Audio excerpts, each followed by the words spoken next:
Hey Gatekeepers! Welcome back to Weekly Soap Chronicles, where we dive into all the drama, twists, and jaw-dropping moments from beyond the gates. And let me tell you, Thursday, June 12th episode was wild. We've got DNA schemes, tempting offers, and relationships hanging by a thread. So grab your popcorn because we're breaking it all down. So let's kick things off with Eva and Kat. Because honestly, do these two ever have a civil conversation? This time they're at the country club and Eva is not holding back. She straight up accuses Kat of being a common thief and planting evidence in Leslie's apartment. And Kat is offended. I'm not a common anything. But Eva's not here for the theatrics. She warns Kat that Leslie is a storm that won't blow over anytime soon. And Kat says, yeah, like a cockroach surviving the apocalypse. Ooh. Eva shuts it down with a mic drop. You know, you need to take a page out of your brother's book and accept the New World Order. Boom. Over at Uptown, Jacob and Detective Marcel are having drinks when they spot Leslie at the bar. Jacob's frustrated because he can't get a warrant to test Leslie's DNA, but Marcel's is like, dude, bend the rules. Because he thinks that Jacob is a by-the-book cop. Leslie, of course, sashays out like the queen of chaos she is, leaving Jacob to take a mysterious phone call. What the hell do you want from me now? He growls. Who's on the other end? Now let's talk about Kat and Mona's master plan. Kat convinces Mona to meet Leslie at Orphe Jean's for a little heart-to-heart. Mona plays the remorseful ex-friend, apologizing and even quoting the church about forgiveness. Leslie, of course, eats it up. Mona helps Leslie wipe her mouth with a napkin and bam! They've got her DNA.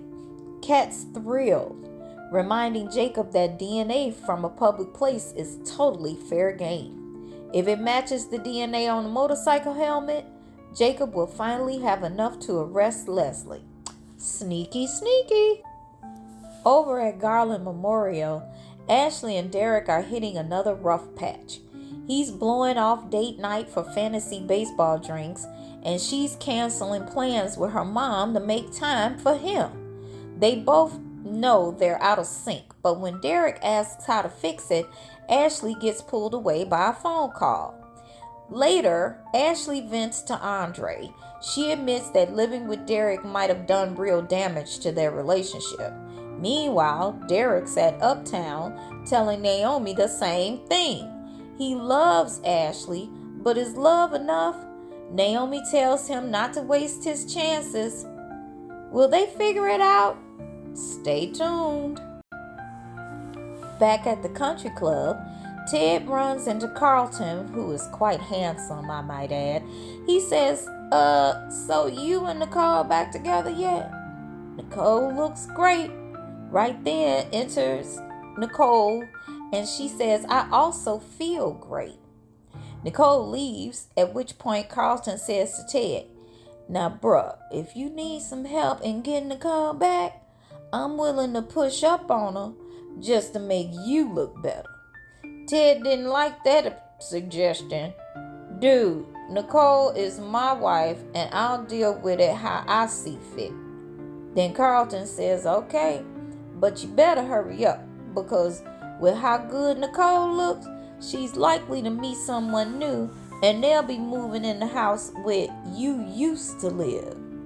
Okay, Carlton. Afterward, Ted sits down with Eva and offers her a job as his office manager. Now, Ted, how are you going to offer Eva Kat's job when you know good and well Kat is going to snap when she finds out? And didn't you just get her a chair at the salon? Come on, Ted, you're doing too much. Eva's hesitant at first, but Ted reassures her it's a fresh start. By the end of the scene, she's in, and Ted's co-worker is already flirting with her. Again. Okay, Carlton. Finally, we've got Martin, who's really struggling. His co-worker Zach stops by to talk about a robbery, but the details trigger flashbacks for Martin. He brushes it off as a migraine, but it's clear he's spiraling. Later, he confides in Nicole, who asks if these nightmares could be tied to a real-life trauma. He doesn't know, but she urges him to see a therapist. And just when you think things can't get worse, a sketchy waiter at the country club starts following him. What is really going on with Martin, and who is this mystery man? And that's a wrap on today's episode of Beyond the Gates. What did you think of Kat and Mona's DNA heist? Will Ashley and Derek find their way back to each other? And what's haunting Martin? Let me know your theories in the comments below. Don't forget to like, subscribe, and hit that notification bell so you never miss a recap. Until next time, Gatekeepers, keep the drama alive.